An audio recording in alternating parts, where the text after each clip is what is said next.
मोदी जी की अपनी गाड़ी जिस पे वो चलते हैं से लेके राफेल जहाज से लेके चीन से एक तरफ झगड़ा चल रहा है सीमा पे, दूसरी तरफ आप यहीं गाजियाबाद में आप चीन की कंपनी को ठेका दे रहे हैं सड़क बनाने का। तो आप विदेशी कंपनियों का पैसा आप हिंदुस्तान में ला रहे हैं।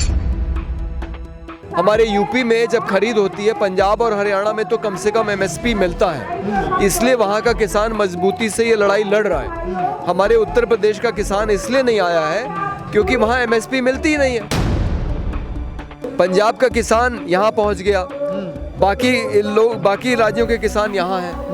तो दो तरीके हैं, या तो आप इसको नीचे लाओ या इनको ऊपर पहुँचाओ। तो आप सबको ऊपर क्यों नहीं पहुँचाते हो? आप सबको एमएसपी की गारंटी दो। ਸਾਡੇ ਨਾਲ ਸੰਜੀਵ ਪਾਂਡੇ ਜੀ ਨੇ ਨੈਸ਼ਨਲ ਅਵਾਰਡ ਨਾਲ ਸਨਮਾਨਿਤ ਨੇ। ਉਹਨਾਂ ਨਾਲ ਕਰਦੇ ਹਾਂ ਗੱਲ, ਉਹ ਕਿਸ ਤਰ੍ਹਾਂ ਦੇਖਦੇ ਨੇ ਕਿਸਾਨੀ ਅੰਦੋਲਨ ਨੂੰ ਤੇ ਸਰਕਾਰ ਵੱਲੋਂ ਲਿਆਂਦੇ ਗਏ 3 खेती कानूनों ਨੂੰ। हाँ जी नमस्कार जी। नमस्कार। क्या नाम है जी आपका? संदीप पांडे हूँ मैं लखनऊ से जी। और सोशलिस्ट पार्टी इंडिया का मैं नेशनल वाइस प्रेसिडेंट जी। किस तरह देख रहे हैं जो लोगों के द्वारा चुनी गई सरकार है, आज लोगों की बातें नहीं मान रही। लोग बोल रहे हैं ये जो कानून है हमको नहीं चाहिए, वो बोल रहे हैं नहीं ये रद्द नहीं होंगे, इससे तो आपकी आमदन दुगनी होगी।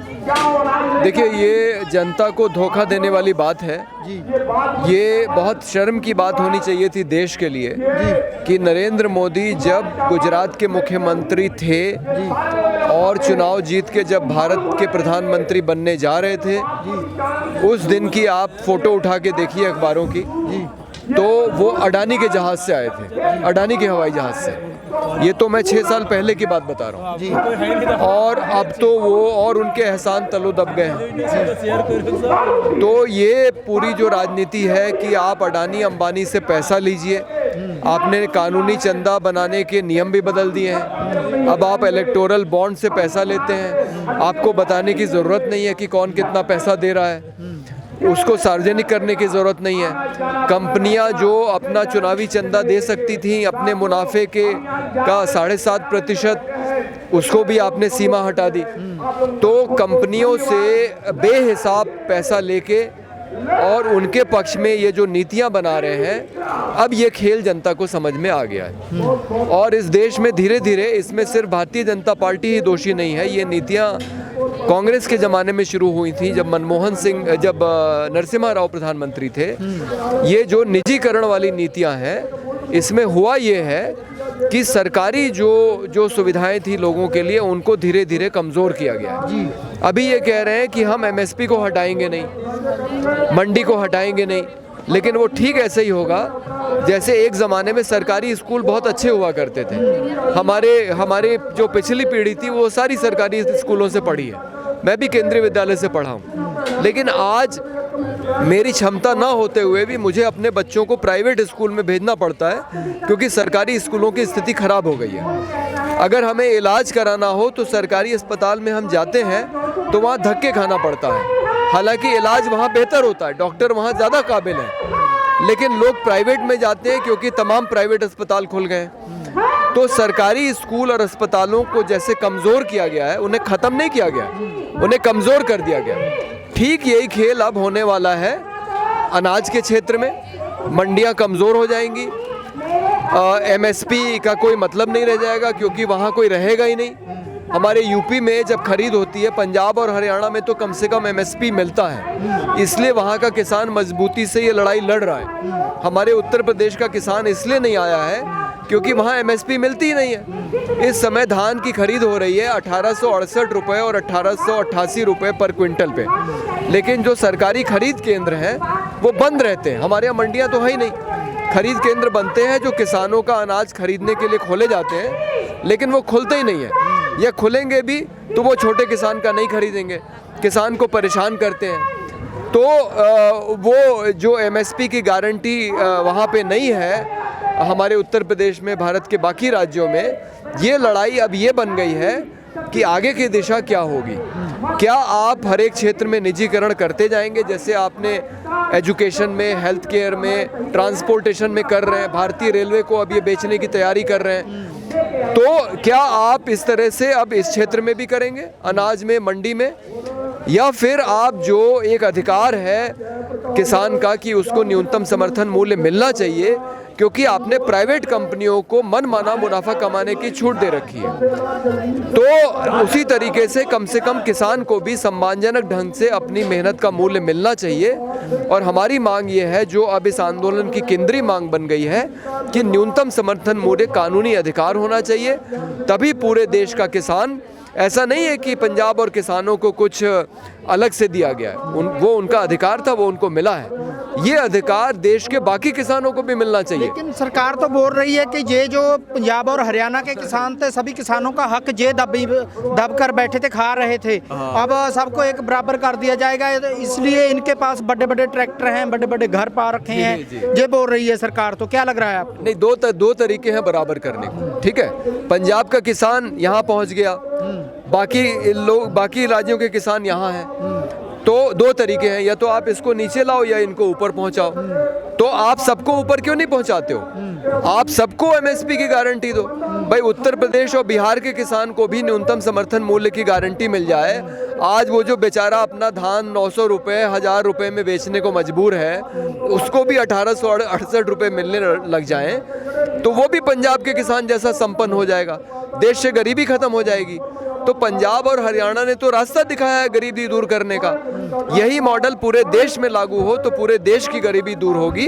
और ये हमारी मांग है, जो पंजाब के किसान को दिया गया है वो कोई नाजायज नहीं दिया गया है, वो उसको जो सरकार ने तय किया था न्यूनतम समर्थन मूल्य, वही तो दिया है, वो तो उसका अधिकार है। इसको अब कानूनी अधिकार बना देना चाहिए। सुप्रीम कोर्ट का आज कुछ बातों पे सुनवाई हुई, वो बोल रहे हैं कि अगर सरकार इन कानूनों को रद्द नहीं कर रही तो हम इस पे रोक लगा देते हैं। आप कैसे देख रहे हैं? वो बोल रहे हैं हम रोक लगाएं तो किसान वापस चले जाएंगे, क्या लग रहा है? भाई अगर उन्हें रोक लगानी है तो वो रोक क्यों नहीं लगाते हैं? अभी तक जो सुप्रीम कोर्ट का रवैया हम देख रहे हैं, खास करके जब से कश्मीर से 270 और 35 से हटाए गए, या उसके पहले भी जो डीमोनेटाइजेशन हुआ, वो कहने को तो नोटबंदी था लेकिन वो नोट बदली था। आपने 1000 रुपए का नोट वापस किया और 2000 रुपए का ले आया। अब आप किसी से भी पूछ लीजिए कि भ्रष्टाचार करने के लिए बड़ा नोट काम आता है कि छोटा नोट काम आता है। अगर आपको बड़ी घूस देनी हो तो बड़ा नोट आपके लिए ज़्यादा आसान है घूस देना। आप एक सूटकेस में पैसे लेके जा सकते हैं, और छोटा नोट होगा तो आपको गाड़ी भर पैसा लेके जाना पड़ेगा। इन्होंने तो बड़ा नोट ले आया। भारत में चुनाव के पहले 2000 के नोट बाजार से गायब हो जाते हैं, तो इन्होंने तो भ्रष्टाचार को बढ़ा दिया है।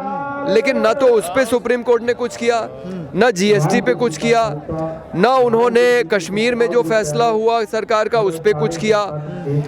राम मंदिर पे तो उन्होंने फैसला ही दे दिया मंदिर बनाने का। जहां मस्जिद थी, मस्जिद गिरा के वहां उन्होंने मंदिर बनाने का फैसला दे दिया। जिन्होंने गिराई थी उन्हीं को दे दिया ये अधिकार कि वो मंदिर बनाए। और फिर सीए एनआरसी ले आए, उस पे भी कोर्ट ने कुछ नहीं किया। तो हमें नहीं लगता कि ये न्यायालय इस मामले में कुछ करने वाला है। वो सिर्फ सरकार को समय दे रहा है कि किस तरह से सरकार इस आंदोलन को ख़त्म करे। अगर सुप्रीम कोर्ट को कुछ करना ही होता तो वो क्यों नहीं रोक लगाती है? वो क्यों नहीं देख रही है कि 47 दिन से यहाँ जाड़े में लोग बैठे हुए हैं, जिसमें महिलाएं हैं, बूढ़े हैं, बच्चे हैं। अगर सुप्रीम कोर्ट को लोगों की इतनी ही चिंता है, वो कहती है कि हम नहीं चाहते कि हमारे हाथ खून से रंगे, तो क्या वो इशारा कर रही है कि सरकार इस पे दमनात्मक कार्रवाई करेगी? अगर वो चाहती है कि लोगों को कष्ट ना हो तो वो क्यों नहीं रोकती है इन कानूनों को? वो कह रही है कि हम कमेटी बनाएंगे और फिर कमेटी तय करेगी, वो प्रक्रिया होती रहेगी। लेकिन सुप्रीम कोर्ट कानून पे उसको तुरंत रोक लगानी चाहिए। उसको अब सरकार को और समय नहीं देना चाहिए, क्योंकि आंदोलन अब काफ़ी लंबा खिंच गया है। सुप्रीम कोर्ट की तरफ से कहा गया है कि ये जो काले कानून बनाए गए हैं ये बिल्कुल सही नहीं है। अगर ये ठीक होते तो इस पे भी कोई ना कोई पिटीशन दायर हो जाती कि इनको रद्द ना किया जाए, ये सही है। एक भी पिटीशन दायर नहीं हुई। वो बोल रहे हैं कि ये गलत है इसलिए कोई पिटीशन दायर नहीं हुई। आप इसको किस तरह से देख रहे हैं? ये किसानों के हक में है या मन जीतने के लिए एक चाल है? नहीं, जो बातें मैंने जैसे पहले कहा, भाई इन्होंने कश्मीर में भी जब इंटरनेट सेवाएं पे प्रतिबंध लगाया गया था तो सिर्फ इतना ही कहा कि नहीं, उस पर प्रतिबंध नहीं लगना चाहिए, लेकिन ये नहीं कहा कि आप उसको बहाल कीजिए। तो ये सुप्रीम कोर्ट स्पष्ट निर्णय नहीं ले रहा है, ये जो है गोल मटोल बात कर रहा है, और ये कुल मिला के सरकार के पक्ष में ही खड़ा दिखाई पड़ता है। तो ये जैसा मैंने कहा कि अगर सुप्रीम कोर्ट को कोई कदम उठाना है तो उसको स्पष्ट रूप से कदम उठाना चाहिए।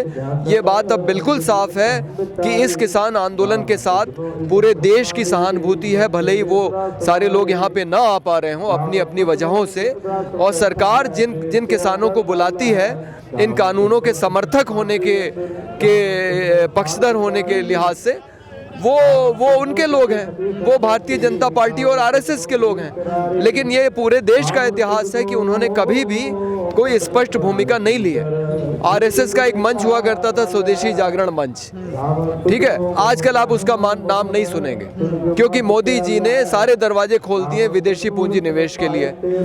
तो मोदी जी की अपनी गाड़ी जिस पे वो चलते हैं से लेके रफेल जहाज से लेके चीन से एक तरफ झगड़ा चल रहा है सीमा पे, दूसरी तरफ आप यहीं गाजियाबाद में आप चीन की कंपनी को ठेका दे रहे हैं सड़क बनाने का। तो आप विदेशी कंपनियों का पैसा आप हिंदुस्तान में ला रहे हैं। जो स्वदेशी जागरण मंच इसका पहले विरोध करता था इनकी सरकार बनने के, तो ये इनका तो पूरा इतिहास है कि इन्होंने कभी स्पष्ट भूमिका ली नहीं, और सुप्रीम कोर्ट भी अभी वही भूमिका अदा कर रहा है। वो लोकतंत्र में जो एक न्यायालय की भूमिका होनी चाहिए, एक लोकतंत्र के खंबे के रूप में, एक स्वतंत्र खंबे के रूप में, वो अपनी भूमिका नहीं निभा रहा है। ये कानून रद्द करके कैसे कानून बनने चाहिए जो किसान के हित में हो?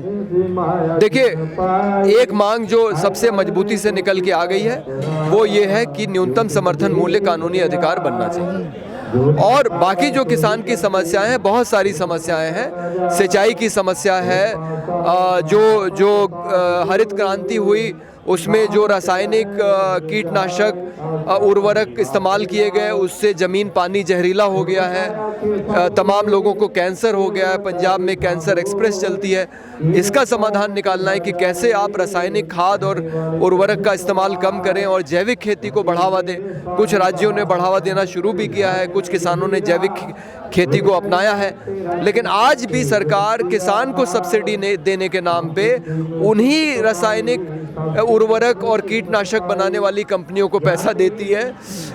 वो जो बीज बाजार में लाते हैं पेटेंट वाले उनको पैसा देती है, जो इंश्योरेंस करते हैं उनको पैसा देती है। अब ये देखिए कितना अजीब है, आपको घर बनाना हो, गाड़ी लेनी हो, तो आप इंश्योरेंस जब लेंगे तो उसमें से कोई पैसा नहीं कटेगा, और किसान जब इंश्योरेंस जब लोन लेगा तो उसमें से पैसा उसका इंश्योरेंस का कट जाता है। गाड़ी और मकान के लोन जब आप लेंगे उसमें से इंश्योरेंस का पैसा ऑटोमेटिकली नहीं कटता है, लेकिन किसान जब खेती के लिए लोन लेता है तो उसकी बिना सहमति के उसका उसी में से इंश्योरेंस का पैसा कट जाता है। और किसान की जब खेत बर्बाद होता है उसका, आप प्राकृतिक आपदा से या किसी भी तरीके से, तो उसको पैसा इंश्योरेंस का नहीं मिलता है। तो किसान की सब्सिडी के नाम पे प्राइवेट कंपनियों को फायदा पहुंचाने की नीतियां हमारी देश की सरकारें चला रही हैं। ये सारी नीतियां बंद होनी चाहिए और किसान के पक्ष में नीतियां बननी चाहिए। जी जी, धन्यवाद ਇਹ ਸੀਗੇ ਬੁੱਧੀਜੀਵੀ ਜਿਨ੍ਹਾਂ ਦਾ ਕਹਿਣਾ ਹੈ ਕਿ ਸਰਕਾਰ ਨੂੰ ਕਿਸਾਨਾਂ ਦੇ ਹਿੱਤ 'ਚ ਇਹ ਕਾਨੂੰਨ ਰੱਦ ਕਰਕੇ ਹੋਰ ਕਾਨੂੰਨ ਬਣਾਉਣੇ ਚਾਹੀਦੇ ਨੇ ਤਾਂ ਕਿ ਦੇਸ਼ ਦੀ ਆਰਥਿਕ ਹਾਲਤ ਸੁਧਰ ਸਕੇ ਅਤੇ ਕਿਸਾਨ ਆਪਣਾ ਗੁਜ਼ਾਰਾ ਸਹੀ ਢੰਗ ਨਾਲ ਕਰ ਸਕੇ। ਤੇ ਇਹਨਾਂ ਨੇ ਸੁਪਰੀਮ ਕੋਰਟ ਤੇ ਵੀ ਕਿਹਾ ਕਿ ਸੁਪਰੀਮ ਕੋਰਟ ਨੂੰ ਵੀ ਗੁਜ਼ਾਰਿਸ਼ ਕੀਤੀ ਕਿ ਸੁਪਰੀਮ ਕੋਰਟ ਨੂੰ ਜੇ ਸਰਕਾਰ ਫੈਸਲਾ ਨਹੀਂ ਲੈਂਦੀ ਤਾਂ ਸੁਪਰੀਮ ਕੋਰਟ ਨੂੰ ਅੱਗੇ ਹੋ ਕੇ ਇਹ ਕਾਨੂੰਨ ਰੱਦ ਕਰ ਦੇਣੇ ਚਾਹੀਦੇ ਨੇ। ਸੁਪਰੀਮ ਕੋਰਟ ਨੂੰ ਇਦਾਂ ਦਾ ਆਰਡਰ ਦੇਣਾ ਚਾਹੀਦਾ ਕਿ ਸਰਕਾਰ ਇਹ ਕਾਨੂੰਨ ਰੱਦ ਕਰਨ ਲਈ ਮਜਬੂਰ ਹੋ ਜਾਵੇ।